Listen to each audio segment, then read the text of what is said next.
is the son of the President of the United States, the other isn't. Together, well, what I can say is that you probably won't need a cup of coffee. They will keep you engaged and awake. So please welcome Donald Trump Jr. and Omeed Malik and our moderator, Sky's Yalda Hakim.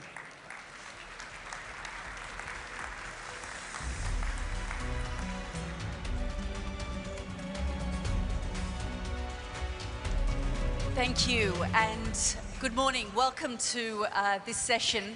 I know many of you have been eagerly awaiting this particular panel.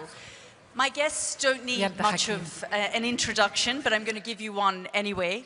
Mr. Donald Trump Jr., partner at 1789 Capital, and Mr. Omeed Malik, founder and CEO of 1789 Capital. And this really is an opportunity to discuss how the economic and political landscape is changing in the United States as well as here in the Middle East, but also a chance to discuss how diplomacy is shaping investment opportunities. I just want to begin with a question to you both about 1789 Capital. The focus is, you know, a sort of America First investment, a MAGA economy. You've called it Patriotic Capitalism. Could you guys just explain what that means?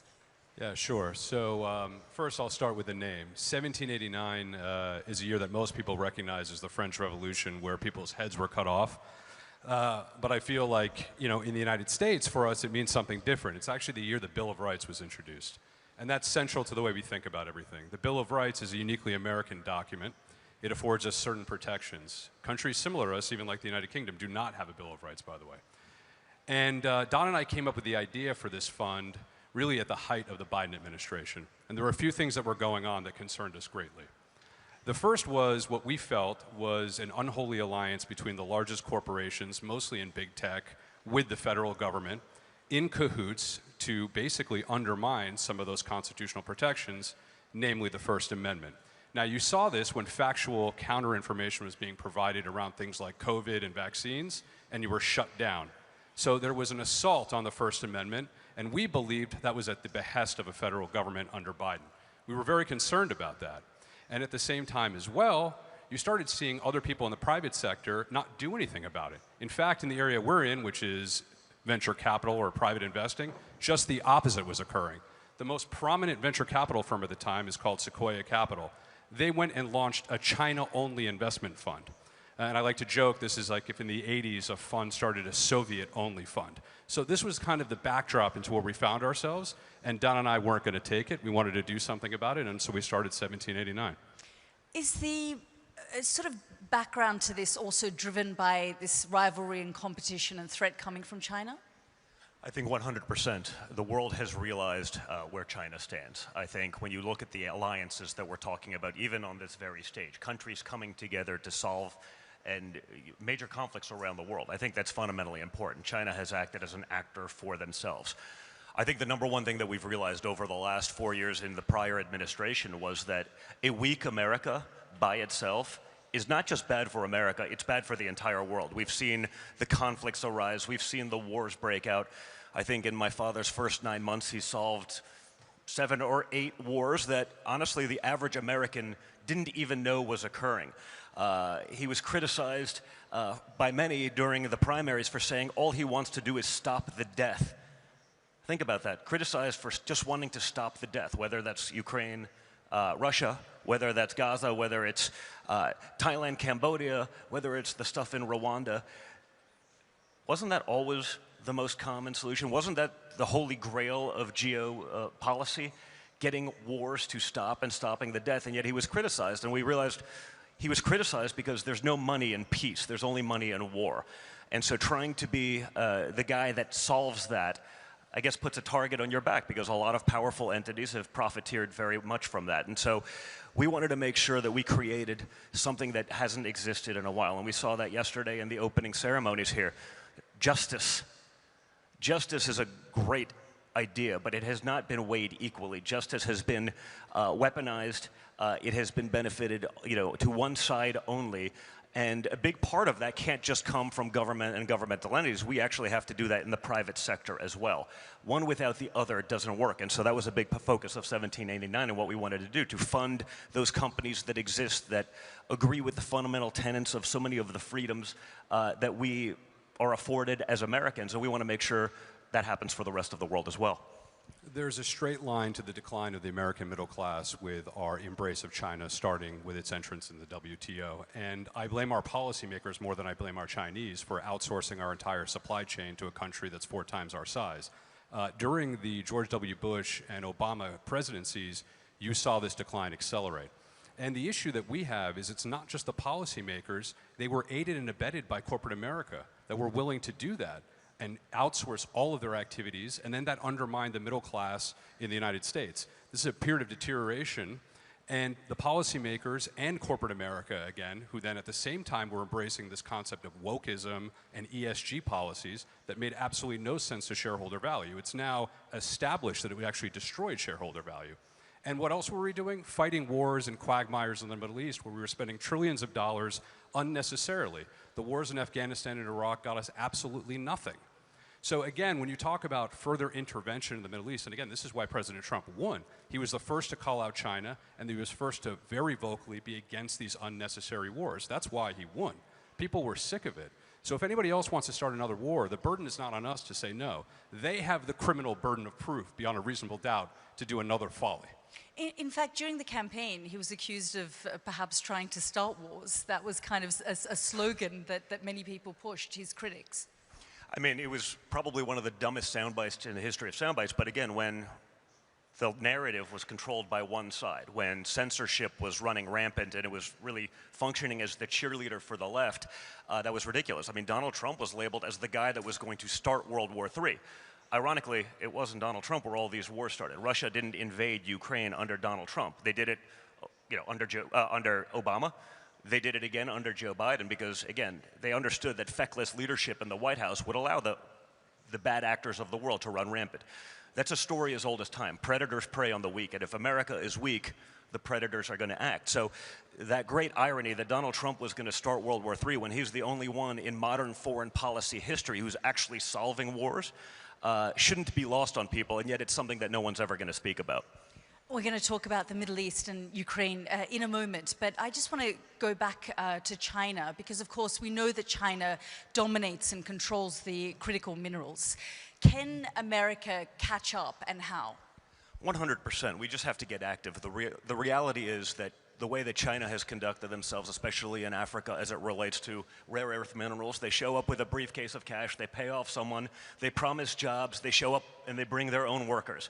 They promise infrastructure. They build it, and 2 years later, it crumbles into the ground, and then they leave, leaving a wake of destruction in their background. I think so many of the African nations have woken up to the way that China behaves, and I think that opens up an opportunity for American companies to go in there. Our mandate is we invest in America, but so many other American companies will go into these areas if they feel that they can actually deal on a fair playing field. That has to be created. We've seen the supply chain crises issues over the years. America can no longer just sit there and hope that China is going to be a good actor and distribute these things around the world. I think the rest of the world also understands that they want America to be at the forefront all of that because they understand where they stand with China as well. The entire ethos of 1789 Capital is about the reindustrialization of the United States. So we are totally behind that.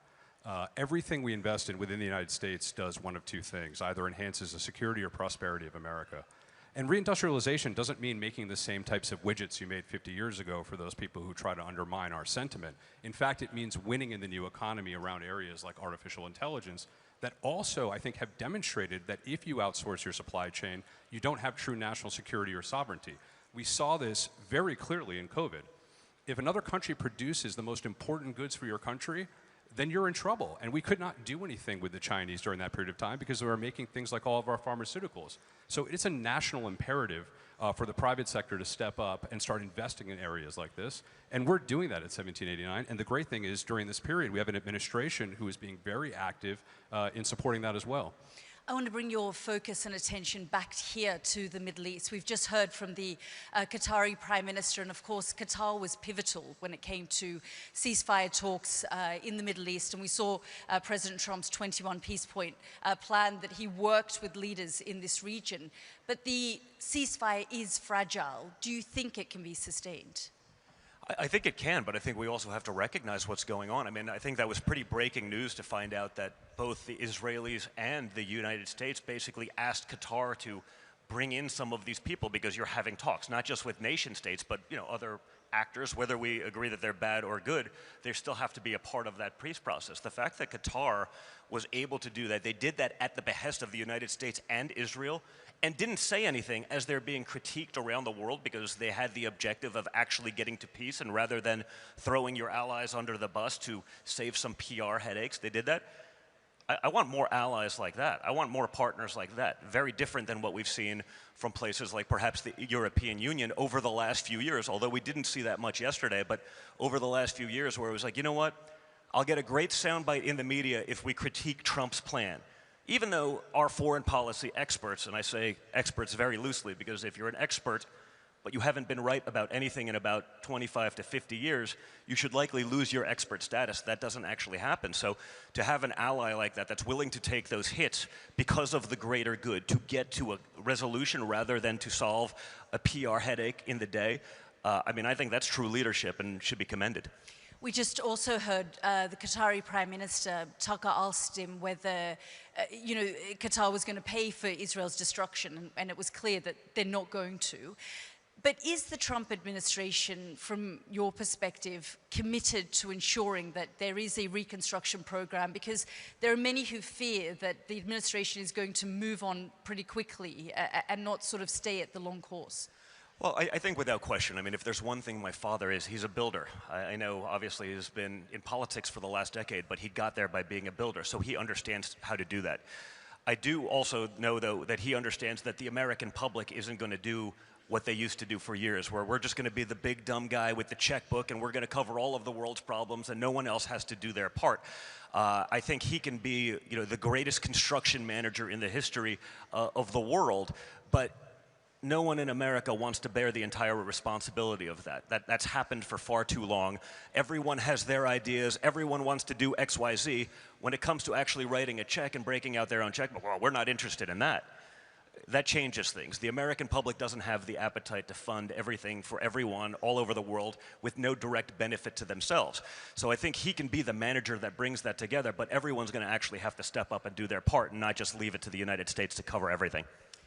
Omeed, do you think that the private sector has a role to play when it comes to, say, the reconstruction of Gaza? I'm sure. I mean, I think that there'll probably be an opportunity for the private sector, but also there'll be governments that step up and, to help solve this issue. I mean, again, we're here as business people, and our focus is mostly in the United States, though. I want to focus on Ukraine because, of course, as you say, you're both here in the capacity of business leaders, but you've also been instrumental in shaping the message of the administration. You talked about Europeans, and Europeans are concerned that Ukraine is going to be abandoned. Are those fears valid?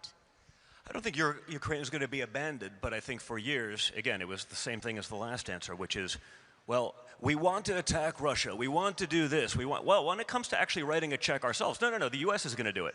The American public doesn't have an appetite for that. Since the invasion of Ukraine, I heard major leaders, Mitch McConnell, the leader of the Senate in the United States, saying, it's the #1 issue for Republicans in the United States. And I say, that's weird. I speak to Republicans all over the country every day, probably far more than Mitch has ever spoken to, despite his 379-year career in politics.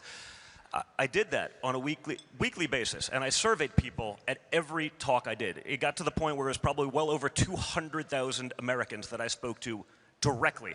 And I'd be in a room like this, and I'd ask, is Russia-Ukraine a top 3 issue for anyone in the room?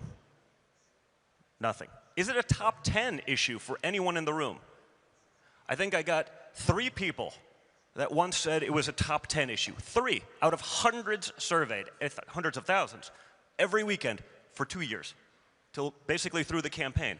One person misunderstood the question. He thought it was a double negative. One person was actually from Kiev, so he was like, it was a big deal for him. And the other person was, I think on the board of Raytheon.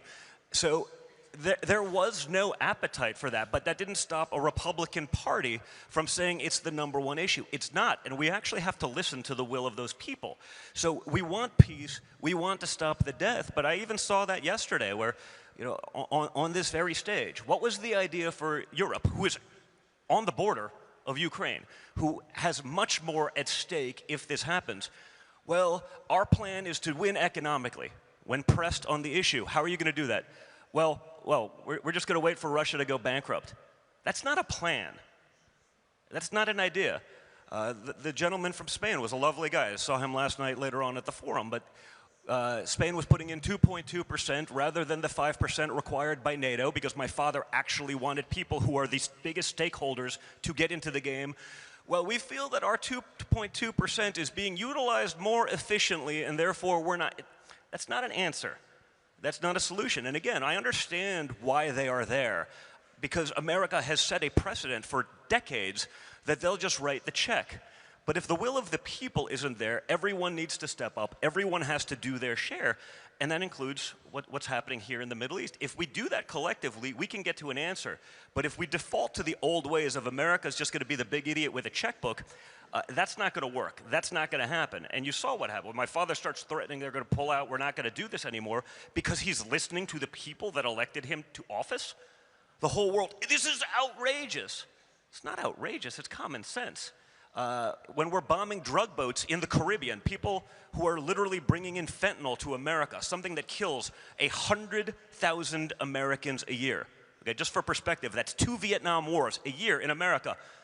The neocon establishment, the Democrats, how dare you do this? I mean, that's a far greater, clear and present danger to the United States than anything going on in Ukraine and Russia, and yet they're against it. Think of the insanity of that. So my father has a common sense approach to everything. That's because rather than being a lifelong bureaucrat who's never actually done anything in the real world, he has, and he understands what that means, and we have to act accordingly. Yeah, so I just want to say one thing on that. Going back to the gentlelady that spoke yesterday, I think she had a Freudian slip, at least I hope it was one, where she talked about what we did to the Russians in Afghanistan. That's not a great comp, by the way. Okay, that's a horrible comp. What we were doing, we're funding a mujahideen that create radicalization in that country, and we know what we reaped after that. I'm a business person, I look at this. We've spent almost $300 billion over there, and now we find out that Zelenskyy's #2 is under investigation for corruption. Where's the audit of where any of that money went? We should be asking those questions. We have over 300,000 people dead. It doesn't make sense as the United States to have enemies in both Russia, China, and then also add Iran in there. So from a strategic standpoint, again, speaking as a private citizen, my sense is you should act as a reverse Kissinger, neutralize the Russians, and then focus on the real threat that nobody seems to want to talk about except his dad, who started the conversation, that China is the one that you need to focus on. One of the most amazing things I got to witness, I was this summer with my beautiful girlfriend Bettina in Monaco, and we were driving around, and on an average day, 50% of the supercars, the Bugattis, the Ferraris, the this, all had Ukrainian plates. Do we think that was actually earned in Ukraine? I'd been to Ukraine 20 years ago. It wasn't like there was a plethora of wealth there. And yet, you see the #2 there getting arrested for stealing hundreds of millions of dollars. You hear all the rumors about what's going on. When I see every license plate on a supercar in Monaco being Bugattis, the rich fled. They let what they believed to be the peasant class fight these wars. And there was no incentive to stop, because as long as the money train was coming and they were stealing it and no one was auditing anything, the leaders, the decision makers, there was no reason for them to ever come to peace. No different than Putin. It wasn't the son of oligarchs that were fighting these wars. It's someone from Siberia that they're sending there. And he utilized the war to rebuild his manufacturing base. It was very clear that the sanctions that we put on did nothing to actually help. All it did was jack up the price of oil, which allowed him to basically pay for the war with the delta between the two while building up his manufacturing base. There was no incentive for anyone to ever get to the table. Zelensky knew he wouldn't win another election again, and they were continuing to steal. Putin was building up his manufacturing base, and all we had in the wake was millions of young men dying for nothing. I mean, obviously, Ukraine has a massive corruption issue, and as you say, they're being It was a far more corrupt country than Russia, as delegated by the United States government prior to this war. But then, because of the war, and because he's one of the great marketers of all time, Zelensky became a borderline deity, especially to the left, where he could do no wrong. He was beyond reproach. Years of corruption, years of graft and theft on a world stage that everyone in this room knew was happening, was totally absolved. And it's ridiculous. We're not dealing in reality. But is your hunch that President Trump is going to walk away? I think he may. What's good about my father and what's unique about my father is you don't know what he's going to do. The fact that he's not predictable, he's not following the playbook of every clown who's, again, been a bureaucrat for decades, you don't know. And so that forces everyone to actually deal in an intellectually honest capacity, which has not happened in far too long. I want to ask you about Elon Musk, because, of course, your company, 1789, deeply invested in many of Elon's companies. I mean, speaking of mediation, have you guys played a role in, we've seen the relationship between the president and Elon Musk go up and down. Have you guys sort of played a role in bringing that bromance back together? I think without question we got to know Elon very, very intimately during the campaign and the transition process, maintained those relationships. I could get into the backstory of it, but it doesn't really matter. It was largely a manufactured crisis, and you also have two personalities. People often ask me, how is it with your father? I'm like, well, imagine dealing with one Donald Trump, now I have to deal with two. I mean, they're very similar that way. So it created some headaches, but the reality is, they're both very much aligned. They're on message with what we want to do for our country, with what we want to do for freedom of speech, and so much. I think Elon did incredible things with Twitter. I mean, really allowed the democratization of truth and freedom and free speech to occur, and that was something that was a true threat in America right now. When you look at what Elon's done in terms of his companies, I mean, it's a generational talent, a generational level of genius, and my father understands and respects that, and so it's great to see that going forward now. I mean, this is someone who is changing not just the face of freedom of speech, but the face of science and technology advancing America's interest, and I think that's fundamentally important. We have to protect our geniuses. He's back in the fold. 100%. He's the Thomas Edison of our time. If you look at the companies, we're invested in his entire portfolio. Every single one really falls neatly into our thesis. SpaceX, for example, which, by the way, just announced a $800 billion valuation, which makes it the most valuable private company in America and therefore the world, has probably the greatest consumer product that anyone's ever used, which is Starlink. I'm not sure if you've used it, but you can basically have a flying office now thanks to that. But again, in the case of SpaceX, what you had is you had our government and NASA falling down, and you had a private sector solution to keep the space program afloat, which was SpaceX. And in the same way, as Don pointed out, I think he deserves an enormous amount of credit during a very dark period that I alluded to earlier for keeping free speech alive in America that was under threat when he acquired X or Twitter. That was a huge, huge thing he did, and that's why we're always going to be a supporter of him and his companies. We've got 3 years left of the Trump administration. What can we expect? I think a lot. The great irony was it actually felt very good in the last 24 hours that I've been here. The amount of leaders in this room who have come up to me. They may not say it on a public stage. I understand that gets you some criticism perhaps, but have come up and said, we have 3 years to act. They all get it. They understand that there is a chance that you fall back into the old ways. That everyone that came up to me, even at dinner last night, from all over the world, this is the greatest opportunity we've had to reset sort of the global discourse, to be able to effectuate actual change, because they understand that my father is a guy that can get things done. He's perhaps the only one that could get some of these people to a table, effectuate real peace, effectuate real trade, create something that's beneficial for the world. The reality is this: economically or otherwise, a rising tide lifts all boats. If these nations, whether it's Qatar, others in the GCC, are working with the United States, hopefully bringing in Europe, which has its own problems, and that's been a consistent theme throughout the last few months of me speaking at conferences, is what the hell's going on in Europe. But he's the one guy that can do it, and to see world leaders from all over the place understand that and recognize it, I think is a great opportunity, not again just for the United States, but for the world. They understand he's the guy, and it was really heartwarming to see literally dozens of people. this is a 3-year window. This is you know, a window that we'll perhaps never have again to reset things for the good of the world, both business and politically. I was going to just say, you know, we had a conversation last night with a very smart individual here, and he basically said there are 4 things that you look for a great country. One is you have to have extremely strong leadership. You have to have innovative technology, a strong military, and access to cheap energy. The United States right now has all 4 of those, which makes time of the essence. But I also think it's a segue into what you were about to ask also, which is the relationship with this region. Right now, we're mostly focused on the battle for artificial intelligence in the private sector, and there are 2 areas that are going to be most starved. That's access to capital and access to cheap energy. In particular the case of the Gulf, but even Qatar more specifically with natural gas and capital, they're going to have a big role to play. And I think that's really, if I have to make any point, is, you know, the United States for a long period of time, maybe through complacency or idiocy, however you want to call it, had an idealistic foreign policy. That does not work, and we've seen that time and time over again. Donald Trump has implemented a pragmatic foreign policy, and that kind of transactional perspective gives the opportunity, particularly for this region, to become real partners of the United States. Is he likely to run again? I'm sorry, what was that? Is he likely to run again? Well, we'll see what happens then. But you know, you never know. I never count him out for anything. But it is funny to watch the leftist heads explode every time he brings it up. So perhaps he's just doing a little bit of trolling. But again, he's the most unpredictable person probably in the history of politics, which is why he's able to get something done. And so I guess we'll have to see. Don, Omeed, thank you both so much. Thank you.